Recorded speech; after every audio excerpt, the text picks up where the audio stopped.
나면서부터 걷지 못하는 사람이 있었습니다. 매일 사람들이 그를 걷지 못하니까 떠매어서 성전 입구에다 데려다 놓습니다. 그는 거기서 구걸을 하고 끼니를 잇는 것이죠. 근데 마침 성전으로 올라가던 베드로와 요한을 만납니다. 그리고 기적적으로 치유가 됩니다. 일어나고 걷고 뛰고 찬양하고 성전에 들어가 제사하는 놀라운 축복을 경험하게 됩니다. 오늘 우리는 이 사건을 좀 자세히 좀 묵상할 필요가 있습니다. 왜냐하면 오늘도 저 성전 바깥에 걷지 못하는, 하나님을 만나고 싶어도 만나지 못하는 그런 사람들이 너무나 많이 있기 때문입니다. 이 장애인에게는 두 가지 절망이 있습니다. 인간이 가질 수 있는 절망들 가운데 가장 깊고 가장 큰 두 가지 절망입니다. 우리가 살아가면서 절망하지 않을 때가 없잖아요. 여러 가지 어려움을 만날 때 우리는 절망하게 됐는데, 그 절망들 중에 이 두 가지는 정말 처절한, 잘못하면 영원히 헤어나지 못하는 그런 절망입니다. 그 첫째는 태어나면서부터 갖고 태어나는 절망입니다. 원초적 절망입니다. 오늘 이 장애인은 그 원초적 절망에 빠져 있는 그런 영혼입니다. 나면서부터 걷지 못했습니다. 여러분, 살아가다가 장애를 입어도 절망스러운데 하물며 나면서부터 걷지 못했으니, 나면서부터 장애를 가지고 태어났으니 그 마음이 얼마나 절망적이겠습니까? 이건 내 의지하고 상관없이 겪게 된 절망입니다. 누가 그걸 원했겠어요? 아무도 원하지 않았어요. 그런데 태어나면서 그렇게 태어난 거죠. 사람들에게는 이런 절망이 있어요. 다 다른 종류지만 원초적인 절망이 사람들에게는 있습니다. 어떤 사람은 관계의 절망이 있어요.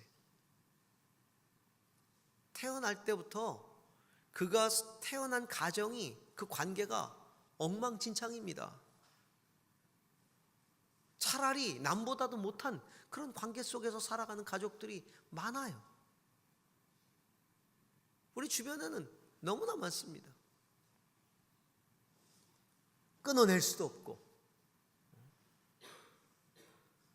참 어렵게 그 관계를 맺어가는, 절망적이죠. 자기 뜻과 관계없이 맺어졌는데 그것이 자기를 억압합니다. 자기 인생을 계속해서 억압합니다. 어떤 사람은요, 그 가정의 형편의 절망에 시달립니다. 태어나면서부터 불우한 환경에 태어난 거예요. 너무 어려워요. 환경 자체가 너무 어려워요. 헤어날 수가 없어요.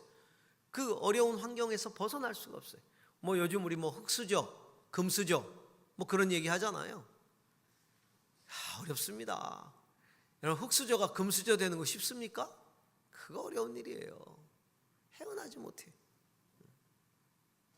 어제 제가 뉴스를 보니까 우리나라에 집이 없어, 자기가 이렇게 머물 수 있는 어떤 이 집을 갖지 못하고, 규칙적으로 머물 수 있는 집을 갖지 못해서 여기저기 전전긍긍하면서 노숙을 하거나 이러면서 전전긍긍하면서 살아가는 그런 사람이 그 50만 명이 넘는다 그러더라고요. 근데 이 젊은 층이 점점 늘어나고 있대요. 젊은 층들이 점점 늘어나고 있다. 그 태어나면서부터 나를 사로잡고 있는 이 불우한 환경이라는 게 내 인생의 발목을 계속해서 잡고 있는 거죠. 어떤 사람은 건강에 절망에 빠져 있어요. 태어나면서부터 몸이 약해요. 매일 아파요. 그게 자라서도 계속 그렇게 갑니다. 그래서 아파서 뭘 하려고 해도 못하는 거예요. 그렇게 절망에 빠져 있는 사람들이 있어요. 자, 어떤 사람은요, 성품이라는 절망에 빠져 있어요. 그 성품이 항상 자기를 넘어뜨려요. 그것 때문에 아파하지만 안 바뀌어 이게. 그래서 절망스러운 거예요. 나도 바꾸고 싶어. 나도 어떻게 좀 나를 바꿔보고 싶은데, 성품을 바꿔보고 싶은데 그게 안 돼요. 그게 안 돼. 이게 인생을 살고 많은 사람을 겪다 보면요, 참 서글픈 결론이 있어요. 그게 뭔지 아세요? 사람은 안 바뀌더라. 가끔 바뀌는 사람이 있어요, 기적적으로. 그래서 사람 바뀌는 게 저는 이 세상에서 일어날 수 있는 기적 중에 최고의 기적이라고 생각이 돼요. 사람 바뀌는 게. 그런데 웬만한 사람들은요, 잘 안 바뀌어요. 여러분, 그것 때문에 절망하시죠? 바뀌어야 되는데 저 정도 됐으면 바뀔 법한데, 나이도 저만큼 먹고 인생 경험도 그렇게 하고 좌절도 맛보고 환난도 겪고 그랬으면 좀 바뀌어야 되는데 안 바뀌어요. 안 바뀌어. 절망스러운 건 뭐냐? 그 사람 자신이 자기에 대해서 절망하지 않는다는 거예요. 내가 절망을 해. 그 사람을 쳐다보는 나는 절망을 하는데 그 사람은 절망 안 해. 여러분, 자기의 잘못된 성품에 대해서 절망할 수 있어야 이게 바뀔 수 있는데, 자기가 자기에 대해서 절망을 안 하는데 어떻게 바뀌겠어요? 내 모습 이대로 난 너무나 좋아 이러면 난 안 바꿔. 내가 왜 바꿔? 참 안타까운 거죠. 안타까운 거죠. 이게 원초적 절망이에요. 이게 인간이 가지는 절망 중에 가장 비참한 절망이죠. 또 하나의 절망이 있어요. 인간이 가지는 절망 중에 가장 큰 절망은 종교적 절망이에요. 무슨 말이냐면 신도 나를 버렸어 라는 절망이에요. 신도 나를 버렸어. 세상 모든 사람들은 그래도 사람들이 나를 버리고 사람들이 나를 인정하지 않아도 신만큼은, 하나님만큼은 그래도 나를 알아주실 거야 라는 기대감을 가지고 마지막 출구로 종교를 찾습니다. 신은 그래도 나를 알아주시겠지. 하나님은 그래도 나를 불쌍히 여겨주시겠지. 그런데 그 하나님이 나를 알아주신다는 걸 못 느낍니다. 경험하지 못합니다. 오히려 신이 나를 버렸다는 생각이 듭니다. 절망이죠. 무슨 소망이 있겠어요? 신도 나를 버렸다는데. 그러니까 가끔 영화에 보면 그런 인생들을 바라보면서 저건 신도 버린 인생이야 그러잖아. 저 신조차 버린 인생이야. 신에게도 버림받았어. 아주 절망적인 인생을 볼 때 그렇게 얘기를 합니다. 그런데 이 종교라는 게 참 묘한 게, 그 종교의 테두리 안에 언저리를 돌면서 떠나질 못하는 거예요. 그런 사람들은 어떻게 되느냐?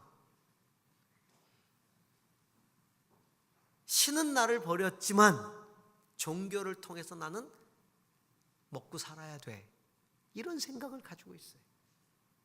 신을 만나기 위해서 나오는 게 아니에요. 그냥 종교를 통해 먹고 살기 위하여 종교를 갖고 있는 거죠. 오늘 우리가 본 이 장애인이 바로 이런 사람입니다. 아무런 기대감 없이 매일 성전을 와요. 매일. 왜냐하면 사람들이 데려다 놓기 때문에 성전 미문에 매일 앉아 있는 거예요. 매일 옵니다. 반복해서 성전을 찾지만 은혜 받기 위해서 성전을 찾는 게 아니죠. 남의 은혜에 기대어 구걸하러 오는 거예요. 사람들이 오늘은 좀 성전 들어가서 은혜 받았으면 좋겠어. 왜? 은혜 받으면 자비로운 마음 생기잖아요. 그 은혜 받고 와가지고 내려오면서 돈을 조금이라도 더 주고 갔으면 좋겠어. 아니면 성전에 올라갈 때 그래도 하나님의 은혜를 구하면서 그래도 조금이라도 자비를 더 많이 베풀면 주님이 은혜를 주시겠지 하고 올라갔으면 좋겠다. 그런 마음이겠죠, 이 사람이야. 남의 은혜에 기대어 사는 거예요. 자기가 은혜 받으러 성전에 오는 게 아니야. 못 들어가. 그 사람은 그냥 매일 그 앞에 앉아가지고 돈을 구걸하는 사람이죠. 근데 어느 누구도 이 사람을 데려다가 성전 안에 들여다가 은혜 받게 하려고 하는 사람이 없어요. 그냥 돈 몇 푼 던져주면 그걸로 끝이라고 생각하는 거죠. 성도 여러분, 우리가 성전 안에 들어와 있어도요, 예배를 드려도요, 하나님의 은혜를 갈망하지 않고 하나님을 만날 생각을 하지 않고 그냥 와서 앉아 있고 남의 은혜에 기대어 살려고 하는 생각을 가지고 종교 생활을 하려고 나와 있다면 우리는 다를 바가 없는 사람이. 우리는 그런 얘기 많이 듣고 이 신앙생활합니다. 어느 집사는 하나님을 만났다더라. 어느 장로님은 기도하다가 하나님을 깊이 체험했다더라. 누구는 하나님의 응답을 받았다더라. 누구는 하나님의 축복을 누렸다더라. 그런 얘기를 굉장히 많이 들어요. 그런데 나는 기대가 없는 거예요. 하나님은 나는 응답하시지 않아. 나에게는 하나님께서 주시지 않아. 그런데 나와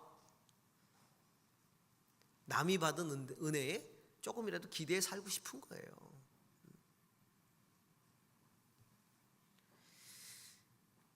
여러분, 이 절망을, 여러분 종교적인 절망을, 정말 절망을 해결하지 않으면 진짜 소망이 없습니다. 진짜 소망이 없어요. 그것처럼 슬픈 게 없어요.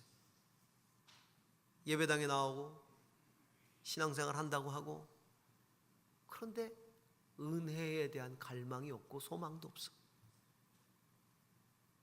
이것처럼 가슴 아픈 일이 어디 있어요? 한 실존주의 철학자의 말대로 절망은요, 죽음에 이른 병입니다. 이거 해결해야 돼요. 자, 어떻게 절망으로부터 헤어나올 수 있어요? 오늘 이 성전 미문에 앉아 있었던 이 장애인이, 원초적인 절망과 종교적인 절망에 빠져있던 이 장애인이 어떻게 일어나 걷고 뛰고 찬양하고 하나님을 만나게 되었나요? 사도 베드로와 요한을 만나면서였어요. 수많은 사람들이 그 성전을 드나들면서 동전 맨잎을 그에게 던져주었지만 베드로와 요한은 달랐습니다. 그들은 돈을 주지 않았어요. 그날도 눈이 마주쳤다 그랬어요. 구걸하는 사람의 눈동자를 보셨나요? 뭔가를 얻어내기 위해서 불쌍한 눈으로 이 사람들을 쳐다보는 그 눈. 옛날에 어느 애니메이션에서 고양이가 그 서글픈 눈을 가지고 탁 쳐다보면 다 들어주는 그 고양이 있었죠? 이렇게 그렇게 바라봤을 거예요. 동전면님. 근데 자, 우리를 보시오 라고 이야기하면서 은과 금은 내게 없으나, 거기서 이미 절망할 수 있는 거예요. 무슨 얘기 하겠다는 거야 도대체? 은과 금을 달라니까. 근데 은과 금은 내게 없으나, 이것도 무슨 헛소리를 하려고 하는구나. 은과 금은 내게 없으나, 그러면서 내게 있는 것으로 내게 주노니 나사렛 예수 그리스도의 이름으로 일어나 걸으시오. 베드로와 요한도 잘 알고 있었어요. 이 사람이 동전 몇 입을 요구하고 있다는 것을.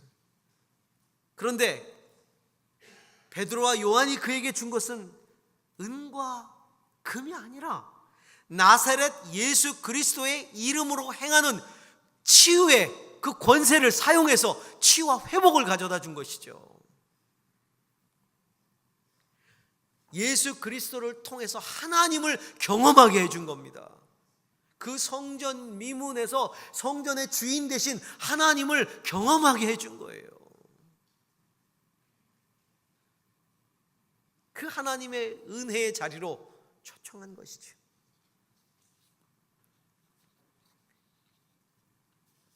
이 사람이 일어납니다. 걷고 뛰고 찬양하고 성전에 들어오고, 그때 사람들이 놀랐어요.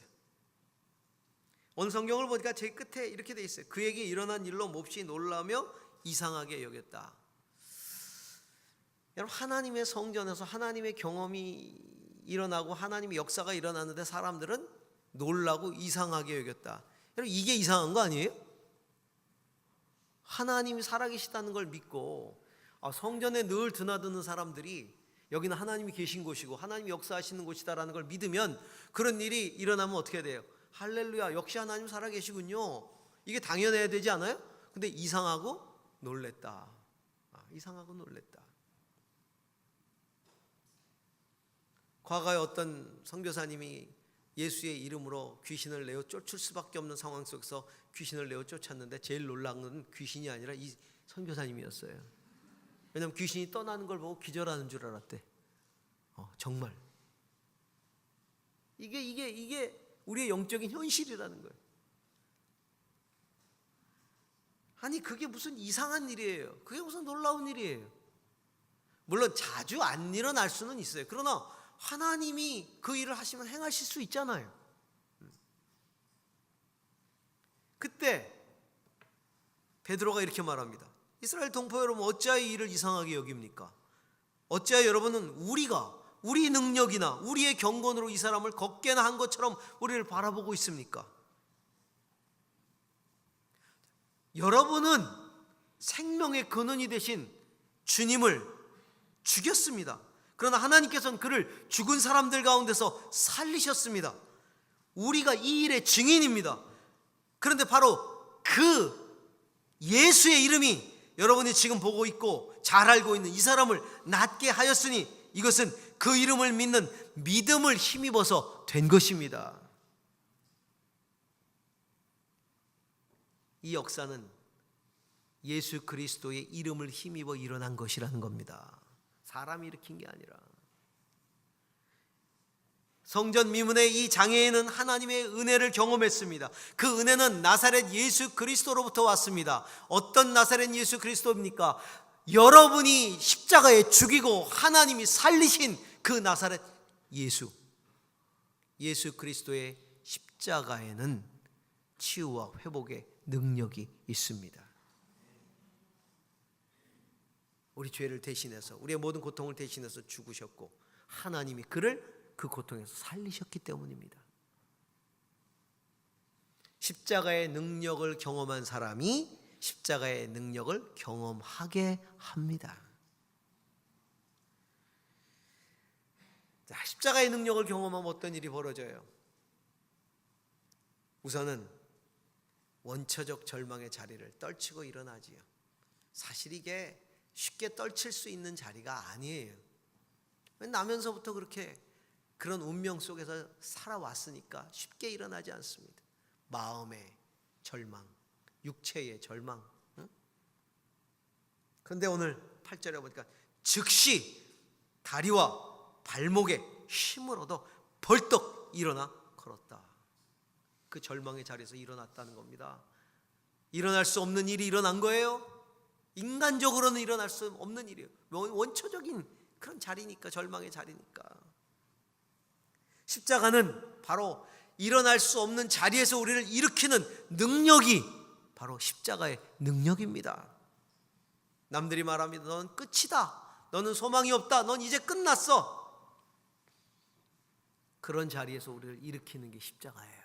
사람들은 다 끝났다고 말해요. 사람들은 다 절망이라고 말해요. 어쩔 수 없다라고 말합니다. 너는 가망 없고 구제불능이다라고 말합니다. 그럼 우리는 다 구제불능으로 생각하지. 그러나 십자가를 만나는 거기서부터 생명의 역사가 시작되는 거예요. 일어나는 역사가 시작되는 겁니다. 걷는 역사가 시작되는 겁니다. 뛰는 역사가 시작되는 겁니다. 십자가의 자리에서.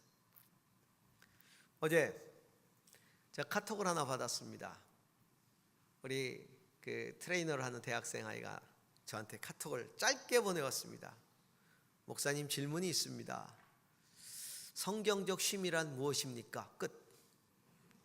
성경적 쉼이란, 제가 휴가를 다녀온 지 얼마 안 돼서 쉼을 알잖아요. 그래서 제가 카톡을 답을 보냈습니다. 네가 쉬고 싶구나, 크크. 이제 첫 줄이 그거였습니다. 네가 쉬고 싶구나, 크크. 그리고 제가 두 가지를 얘기했어요. 성경에서 말하는 쉼이란 두 가지다. 하나는 마음의 쉼과 하나는 육체의 쉼이다. 마음의 쉼은 그것은 십자가 안에서 치유되고 회복되는 것을 말한다. 주님이 수고하고 무거운 짐진 자들아 다 내게로 오라. 내가 너희를 편히 쉬게 하리라. 너희는 나에게 와서 나의 멍에를 지고 배우라.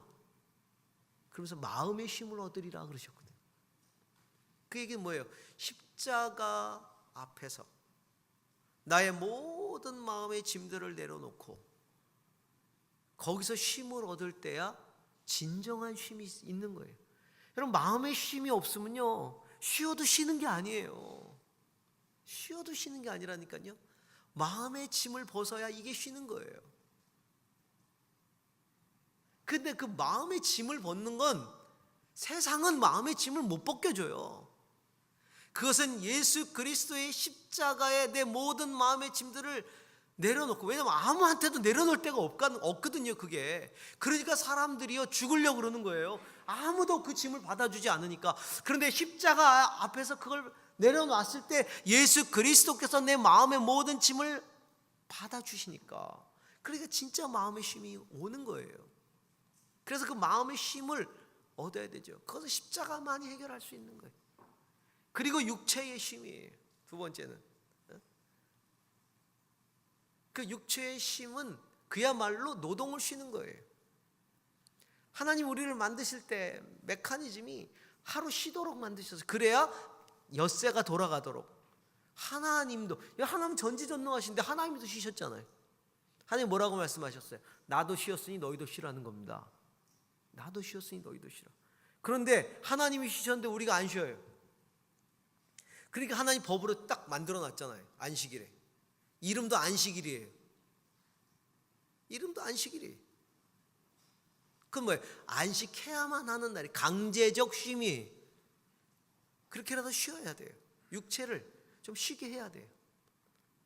근데 사실은 이 안식일이 주일로 대치되면서 안식이 없어졌어요. 안쉬일이 되어버렸어요. 안 쉬어요, 주일에도. 저도 보면 옛날에 꼭두 새벽에 이제 그 주일학교 하기 위해서 꼭두 새벽부터 나가서 주일학교 합니다. 학생부 하죠. 학생부는 왜 이렇게 아침인지, 또 다 아침에 교사회의 하고 아침 하고, 학생부 끝나고 나면 교사회의 합니다. 또 끝났으니까. 그리고 나면 막 달려가서 성가대 들어가서 성가대 연습하지요. 성가대 끝나고 나면 성가대 씁니다. 그래서 예배 드리고 나면 그 다음에 어떻게 해요? 다음 성가 준비해야 되잖아요. 다음 성가 준비했어요. 다음 성가 준비하고 나면, 옛날에는 주일학교 오후 예배가 있었어요. 주일학교 오후 예배를 드려요. 그리고 나면 꼭 그 주일학교 오후 예배 후에 청년부가 모여요. 그 청년부 모입니다. 청년부 모이고 나면 이제 저녁 먹을 시간이 돼요. 그리고 이제 저녁 예배가 있잖아요. 그럼 이제 제가 청년 회장을 했는데, 회장은 저녁 예배 나와야 돼요. 회장이니까. 저는요, 저녁 예배 시간이 제일 공포였어요. 왜? 저녁 예배 때 졸지 않으면 저는 이게 사람이 아닌 거죠. 그렇게 했는데, 그럼 저녁 예배 때 이제 졸기 시작하는 거죠. 여러분, 세상에서 제일 괴로운 게 뭔지 아세요? 떨어지는 눈꺼풀을 올려내는 거예요. 제일 무거워요, 그게 세상에서. 별짓을 다 해봅니다. 꼬집기도 하고, 눈을 부릅뜨면, 제가 이렇게 쳐다보면 눈을 부릅뜨려고 애를 쓰는 분들이 보여요. 눈에 흰자가 보여요. 여러분, 자책하지 마세요. 저는 굉장히 그런 분을 긍휼히 여깁니다. 왜냐면 안 자려고 애를 쓰는 분들 있잖아요. 조는 듯 안 보이려고 애를 쓰는 사람은 요건 나쁜 사람이에요. 그래서 제가 결심한 게 있었어요. 나는 목회하면 저녁 예배 없앤다. 오후 예배 없앤다. 그래서 제가 오후 예배가 없잖아요. 저희 예배 끝이고 가면 집에서 좀 쉬세요. 가족들하고 즐겁게 교제하시고 쉬시고 푹 쉬세요. 주일날 이렇게 쉬어도 되나? 여러분, 주일은 쉬는 날이에요. 그 주일 이브 때까지 열심히 봉사해서 돌아가시면 가서 좀 쉬시고요. 청년들이 얘기합니다. 그런데 왜 청년부 예배는 오후에 이렇게 2시 반에 청년들은 아침에 못 일어나잖아요. 청년들에게는 아침에 일어나라는 게 재앙이에요. 청년부 예배를 아침 9시에 만들면 청년들이 안 모입니다. 왜냐면 청년들은 밤 12시가 되면 밤을 잊은 그대들이 됩니다. 그때부터 눈이 동글동글하고요. 그래 늦게 자고 늦게 일어나요. 주일날 아침에 푹 자고 와서 2시 반에 와서 예배 드리고, 오전에 안식이었잖아. 안식. 청년은 안식. 그런데 결국 주일이라는 것도요,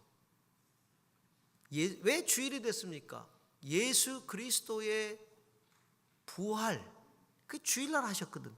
부활 안에서의 참된 안식, 그것은 예수 그리스도를 통한 안식이지요. 그래서 교회는요, 주일에 예수 그리스도를 통한 안식을 성도들에게 줄 수 있어야 돼요. 그것은 마음의 안식뿐만이 아니라 육체적인 안식까지도 포함하고 있는 겁니다. 제가 그렇게 주일을 저녁 예배까지 드리고 오면 초죽음 돼가지고 다음날 아침에 대학생 때 학교를 가면요, 오전 시간은 거의 자요. 수업을 못 들어요. 못 견디는 거죠. 졸려가지고. 안식이 없어요. 예수 그리스도 안에서만 참된 치유와 회복과 은혜가 있는 것이죠. 우리의 원초적인 절망의 자리를 떨치고 일어나게 하는 것은 십자가밖에 없습니다. 종교적인 절망도 마찬가지예요. 하나님 못 만났어요. 그런데 하나님을 만날 수 있는 유일한 통로는 예수 그리스도의 십자가밖에 없는 거예요. 지금 이 장애인은 나사렛 예수 그리스도의 이름으로 일어나 걸었기 때문에 하나님을 경험한 거잖아요. 나사렛 예수 그리스도의 이름에 근거한 은혜를 경험한 거예요. 내가 곧 길이요 진리요 생명이 나로 말미암자고는 아버지께로 올 자가 없느니라. 예수 그리스도를 통해서 우리는 하나님께로 가는 겁니다. 하나님의 은혜를 경험하는 것이죠. 아무런 기대감 없이 늘 성전 미문에 앉아 있었던 그가 오늘도 응답 없는 하나님의 이름으로 돈을 벌고 거기서 종교적인 절망의 자리에 앉아 있으려고 했던 그가 이제는 종교적인 절망의 자리가 아니라 하나님을 경험하는 은혜의 자리로 뛰쳐나가잖아요. 일어났어요. 걸어요. 뛰어요. 그걸로 끝났나요? 찬양하기 시작합니다. 찬양하기 시작. 정말 찬양이 터져 나오는 거예요. 감사가 터져 나오는 거예요. 사랑하는 성도 여러분, 우리는 주일에 예배하러 올 때마다 하나님의 은혜로 말미암아 찬양이 터져 나오고 우리가 주저앉았던 삶의 자리에서 일어나고 그리고 걷고 뛰고 주님을 만나는 은혜를 기대하면서 주일에 예배에 오기를 축원합니다. 그리고 그런 은혜를 경험하기를 축원합니다. 그리고는 이제는 타인의 은혜에 기대어 사는 인생이 아니라 자기가 적극적으로 스스로 은혜를 받으러 나아가는 인생이 되어버리잖아요.